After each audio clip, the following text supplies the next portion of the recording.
Talk about Canada moving to longer duration debt. From an investor's point of view, obviously there are concerns about the fiscal situation at the provincial level, the total debt of both provincial and federal. How would you rank this when you're thinking about Canada as an investment? Are we doing damage to ourselves here?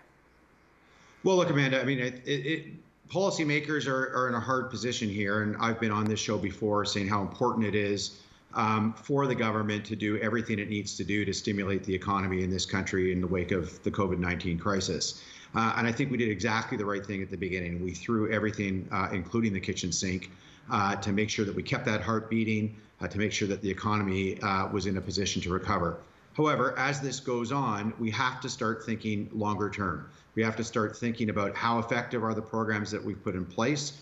Do we need to adjust them? And ultimately, how are we going to pay for all of this? I'm not worried right now. The Fitch downgrade doesn't particularly worry me, but there are limits ultimately in terms of what we can do in terms of fiscal policy, and this is a reminder.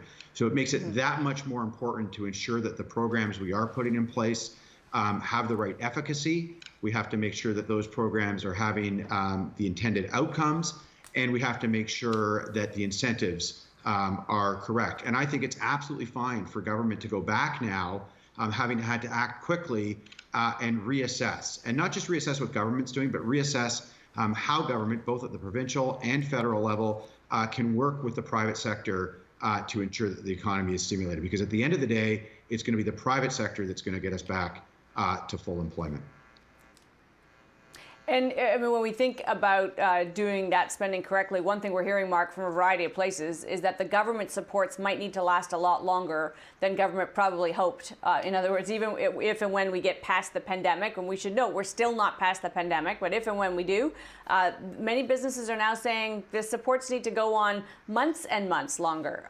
We just heard from somebody the other day, almost a year longer for some industries. So just in terms of how you think about government's willingness and ability to do that, do we have the capacity to offer those supports to the private sector? Well, today, I think we still do have the headroom, but we have to be long-term in our thinking.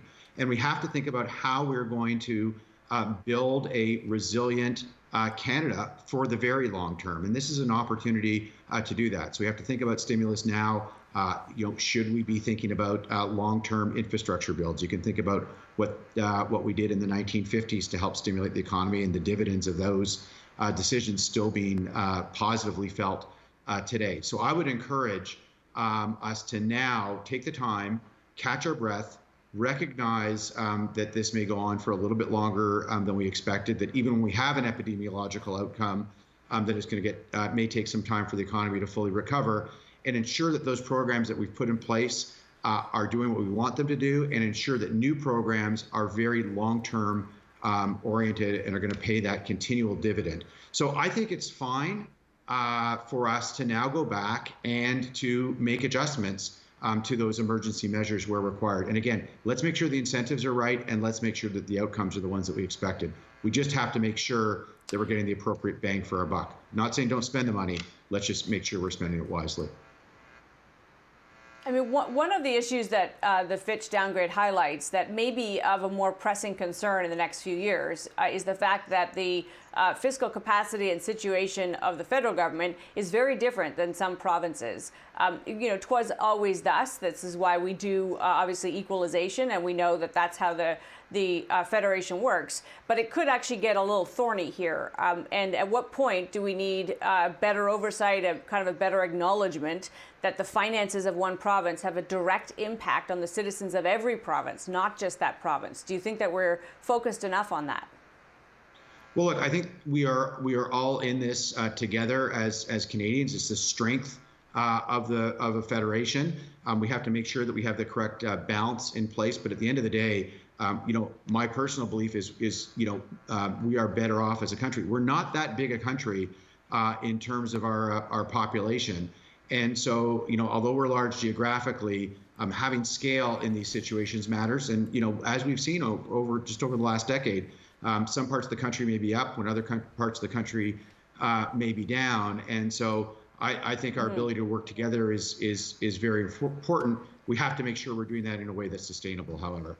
And that means that we have to ensure that not are we just responsible at the federal level, but we're also responsible at the provincial level in terms of our spending. It's super topical when it comes to the CPP, right? I mean, you were there as it grew in size and clout to one of those big assets under management in the world. Alberta now musing about going its own way. Would you favor that approach where provinces kind of break away from the CPP? Well, look, Amanda, I'm a believer in broad-based government pension plans. And the more broad-based they are, the better you're able to mutualize risk across generations and across demographic changes. So I am a believer in government pension plans providing a base level of support to the population. And again, I'm a believer in mutualizing that risk broadly. CPPIB, which, as you know, I led and helped to build, is one of the most well-respected asset managers in the world. And I'm very proud of that. And I think it continues to be that way today.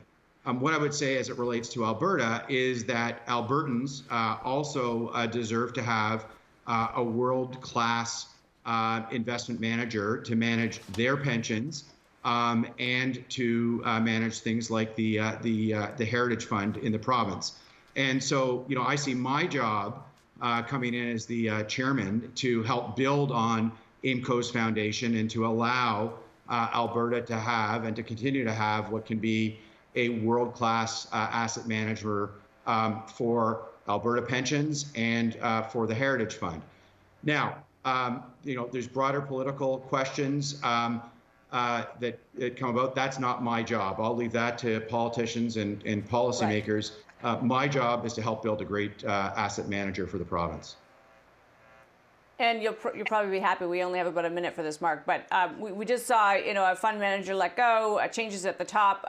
There was a risky bet made on volatility in the market that went very wrong, $2 billion wrong for AIMCo. How much of a culture shift do you need there? Look, Amanda, I don't know is the answer. I will come in as the chair of the board next week. I'm not privy to any information that you don't have, frankly. I know that the board is doing a comprehensive review. I look forward to receiving the conclusions and recommendations from that review, and I'll work with the board and management when I join to implement those recommendations. But certainly I know the current board is doing a comprehensive review, and I look forward to receiving it, as do many Albertans.